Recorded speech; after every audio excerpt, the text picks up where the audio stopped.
Moving on to volleyball, the work continues for the Zeus Coffee Thunderbells after advancing to the PVL On Tour quarterfinals. The Thunderbells had to pull off a stunning reverse sweep against the Choco Mucho Flying Titans to move on to the next round.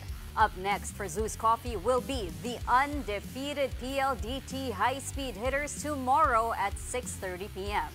Despite getting just one day to rest and prepare, Gonzaga and head coach Jerry Yee expect their squad to give it their all in the quarterfinals. Masarap maglaro kasi alam natin kung gaano silang kasulit. So doon din mas mag-gauge yung team kung saan na ba talagang kaya namin. Sige, no excuses, di ba? Pagod kami, ganun kami. The rest lang ng one day, then laro pa. Pero siguro mas enjoy talaga namin yung game against PLDT na mas ilabas na namin kung ano yung pinagtatrain namin yung laro namin.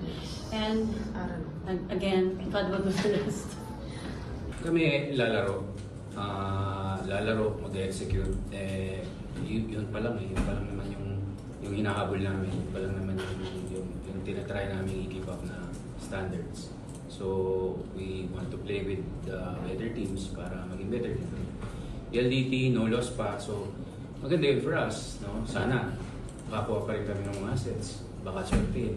So ganun lang, laro lang kami.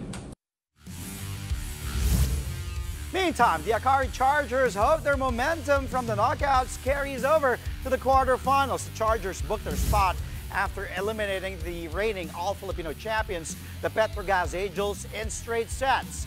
Here's what Akari head coach Tina Salak has to say ahead of their quarterfinal showdown against the Signal HD Spikers tomorrow at 4 p.m. Yung prep namin kasi parang sabi ko nga sa team kanina, ang sarap mag-ensayo tomorrow. I think yun yung pinaka-the best mo na nagawin namin.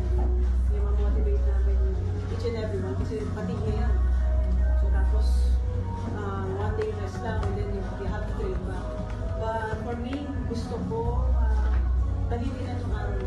Remember this day, kung ano yung nangyayari this day, especially yung way, so remember it forever, diba? Parang mas madali na kasi magtrabaho after this game.